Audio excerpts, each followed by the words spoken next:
Kalau saya boleh bertanya nih Pak, yang dimaksud dengan ekonomi biru itu bagaimana ya Pak tadi? Ekonomi biru yaitu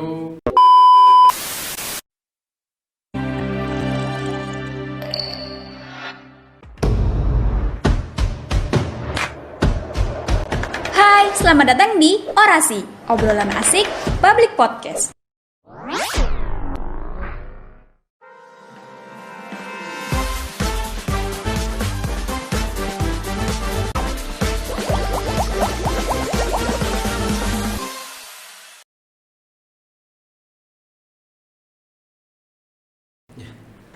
Halo semuanya, kembali lagi di Orasi, obrolan asik Public Podcast. Dengan saya sendiri Alfian Ramadan sebagai moderator pada episode Public Podcast kali ini. Namun saya di sini tidak sendiri. Tentunya saya juga didampingi oleh narasumber spesial kami yang tentunya tidak kalah spesial dari episode-episode sebelumnya. Di samping saya sudah ada Bapak Rektor Universitas Sang Tua Surabaya, yaitu Laksamana Muda TNI Purnawirawan Profesor Dr. Insinyur Supartono MMCIQAR. Assalamualaikum Bapak. Waalaikumsalam warahmatullahi wabarakatuh. Ya. Selamat datang Bapak di Fakultas FISIP, tentunya di ruang podcast kami Himabi. Terima kasih. Selamat pagi. Sebelumnya di sini kami dari Himabi mengucapkan banyak terima kasih karena Bapak sudah meluangkan waktunya untuk berkenan menjadi tamu di podcast kali ini. Mungkin sini saya juga ingin menanyakan kesibukannya Bapak apa saja sih Pak selain mengurus universitas gitu. Ya, memang di sini kesibukannya di samping ngurus universitas di sini, kita juga diundang dari berbagai macam organisasi, yaitu mengisi di tempat lain yang itu. Oke. Ya memang cukup sibuk Pak ya.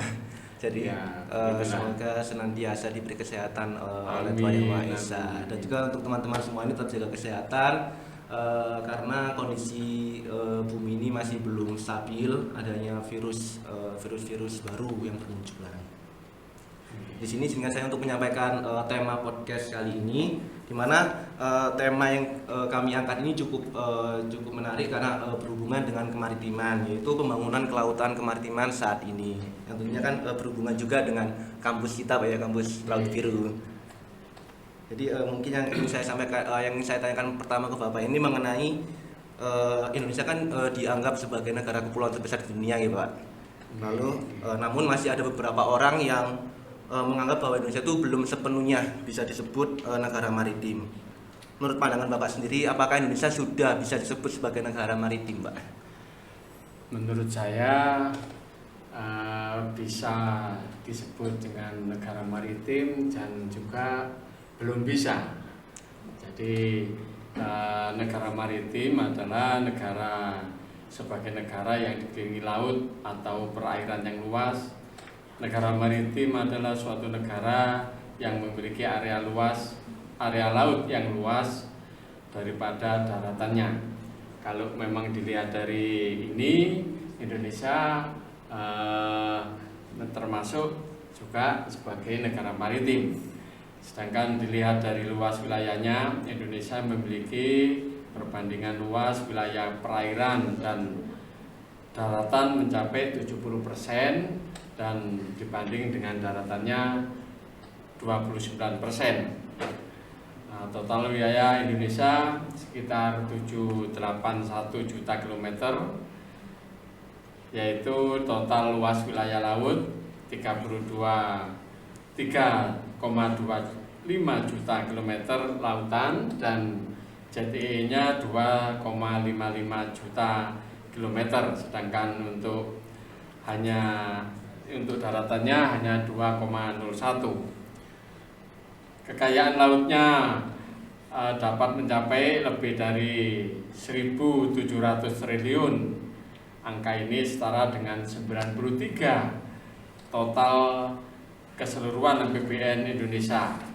Namun kalau dilihat dari ciri-ciri negara maritim itu yang pertama kawasan lautnya luas.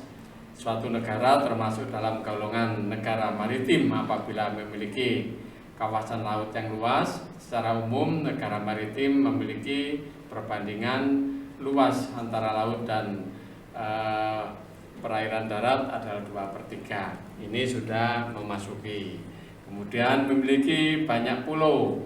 Indonesia terdiri dari banyak pulau, yaitu 17.499 pulau dan garis pantai yang panjangnya 81.000 km.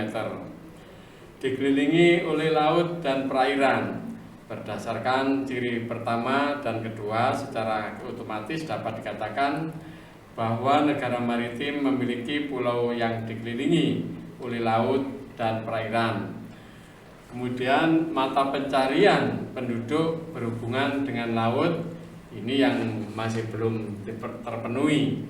Jadi sebagian besar atau penduduknya itu memiliki pencarian mengenai kelautan. Jadi yang sampai saat ini di Indonesia itu ada 15 juta penduduk yang bergerak di bidang kelautan, sedangkan negara kita penduduknya 270, jadi masih 2,5% dari yang penduduk Indonesia itu mempunyai keahlian bidang kelautan. Sumber daya laut yang besar, wilayah berupa laut yang perairan memiliki sumber daya yang sangat luas, kaya dan beragam. Hal ini menjadi ciri khas negara maritim sebagai negara yang memiliki wilayah laut. Negara maritim kaya akan sumber daya laut berupa alam, energi, mineral dan berbagai sumber daya laut. Itu. Jadi secara rincinya Indonesia itu sudah bisa disebut sebagai negara maritim, tapi mungkin masih ada beberapa poin yang masih belum dicapai sama Indonesia yang bisa disebut sebagai negara maritim terluas di dunia. Lalu berbicara mengenai kemaritiman, Bapak, tadi kan yang Bapak sampaikan kalau misalnya Indonesia kan terdiri dari 2/3 itu lautan. Nah kan pasti kan masih banyak sumber daya yang mungkin masih belum terpenuhi atau terjamah oleh tangan manusia. Nah berbicara mengenai pengolahan sumber daya kelautan, Bapak, menurut Bapak apakah sudah optimal untuk sampai saat ini, dan mungkin bagaimana kebijakan pemerintah dan peran UHT untuk berperan serta dalam pembangunan sektor kelautan saat ini, Bapak? Ya, berbicara masalah pembangunan kelautan, menurut data Kementerian Kelautan dan Perikanan atau KKP tercatat ada kenaikan. Memang sekarang ini ada kenaikan 10,8% dari nilai ekspor data ini. Kualitas hasil laut yang baik membuat Indonesia sudah diterima dari 158 negara untuk ekspor. Pasar utamanya yaitu Amerika Serikat, Jepang, Tiongkok, Taiwan, Malaysia, Singapura, Thailand, Italia, Vietnam, dan Hong Kong. Namun Kementerian Kelautan di sini mencatat produksi ikan secara umum mencapai 23,16 juta ton di akhir tahun 2020, sedangkan potensi daripada perikanan Indonesia adalah terbesar di dunia, yaitu 67 juta ton.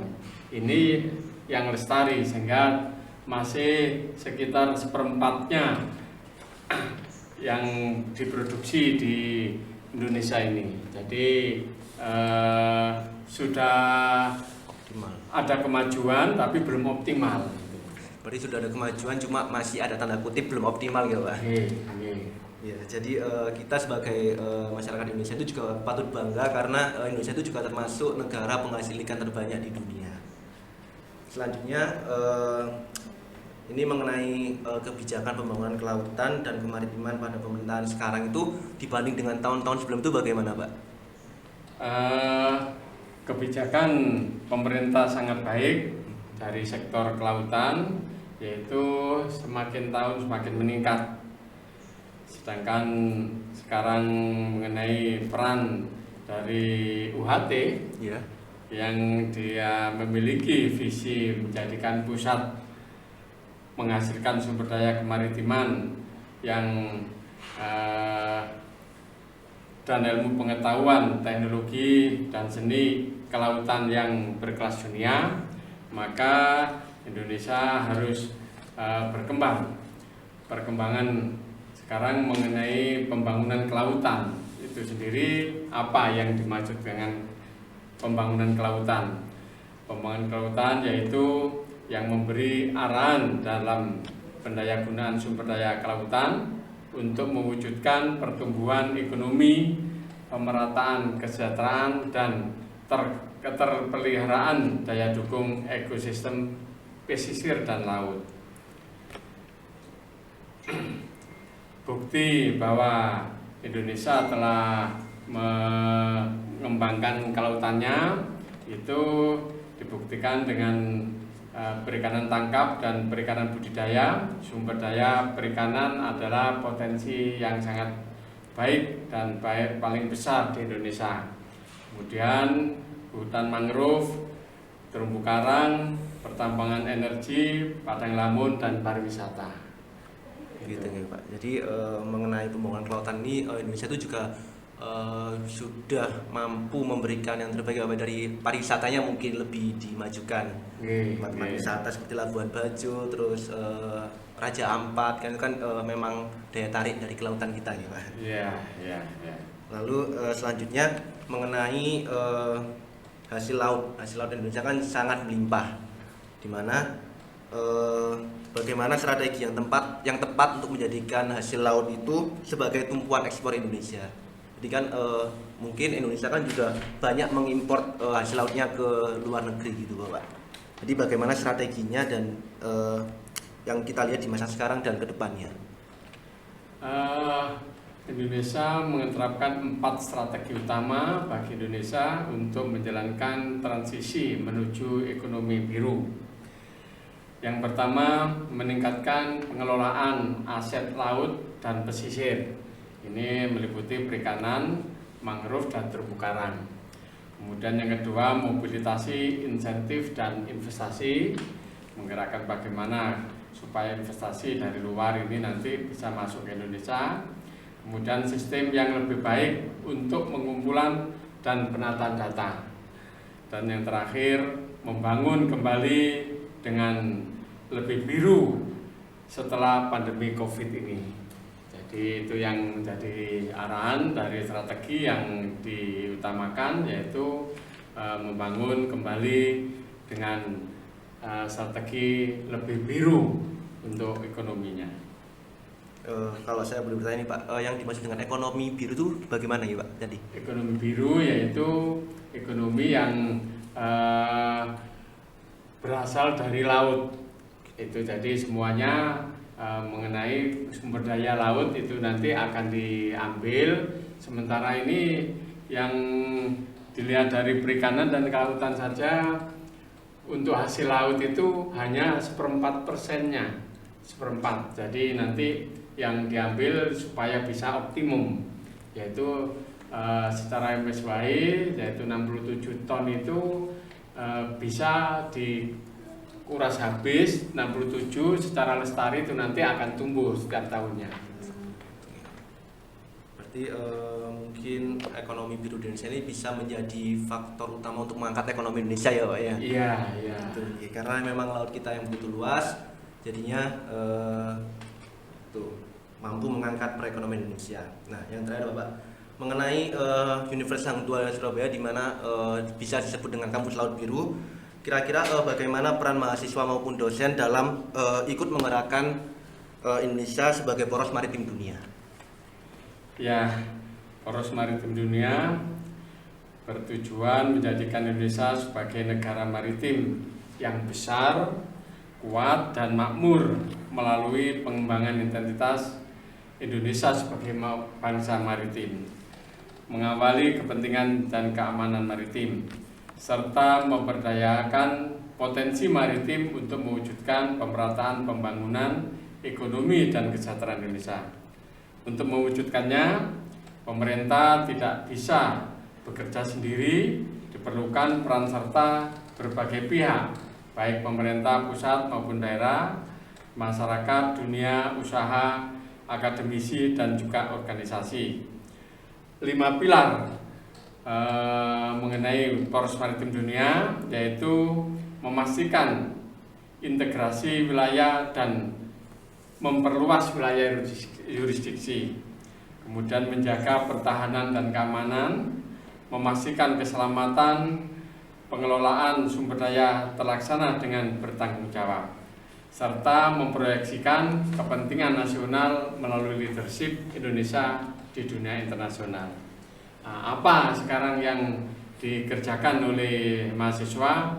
Mahasiswa cukup dengan belajar yang baik sesuai dengan arahan dosen dengan mengembangkan sektor kelautan, mengembangkan penelitian dan kreatif, inovatif, dan edukatif, serta keunggulan kompetitif secara global, khususnya penelitian dan pengembangan iptek kelautan dan atau kemaritiman, menyelenggarakan pengabdian kepada masyarakat untuk meningkatkan kesejahteraan masyarakat terutama wilayah pesisir, dan yang keempat menjalin kerjasama dengan yang berkesinambungan dengan instansi terkait di dalam maupun di luar negeri.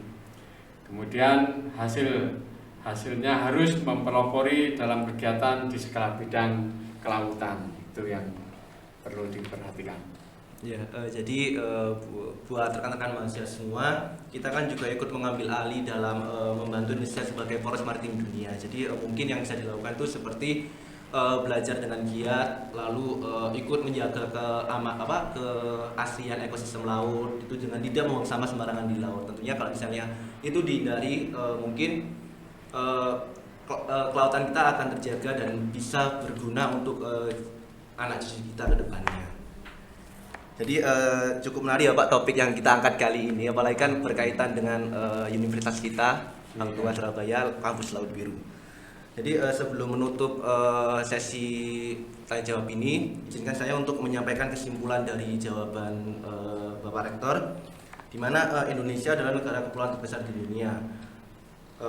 Di Indonesia bisa disebut sebagai negara maritim, namun masih ada beberapa tanda kutip yang masih belum optimal, sampai saat ini belum dicapai oleh Indonesia. Lalu mengenai kebijakan pembangunan kelautan, Indonesia sudah mampu memberikan pembangunan kelautan yang cukup maju dan cukup modern dari tahun-tahun sebelumnya. Dan juga Indonesia menjadi tumpuan ekonomi, apalagi ekonomi biru itu menjadi poin penting untuk mengangkat perekonomian Indonesia. Lalu yang terakhir, mahasiswa bisa ikut mengambil alih dalam membantu Indonesia untuk menggerakkan poros maritim dunia. Jadi itu saja yang kesimpulan yang dapat saya sampaikan, dan sekali lagi kami mengucapkan banyak-banyak terima kasih ke Bapak sudah meluangkan waktunya dan rela datang ke acara kami ini, Pak. Ya, terima kasih kembali. Saya ucapkan selamat belajar dan selamat kerja semua supaya kita tetap sehat semua. Amin, amin ya rabbal alamin. Jadi untuk pesan-pesannya itu tadi, untuk mahasiswa Universitas Hang Tuah Surabaya, kita ikut membawa nama baik Hang Tuah ini ke kancah Indonesia ataupun ke kancah dunia. Sebelum menutup ini, izinkan saya untuk membacakan pantun sedikit ya Pak ya. Bang Alan membeli tabung gas, belinya di Pasar Turi. Saya Alfian dan kru yang bertugas, kami pamit undur diri.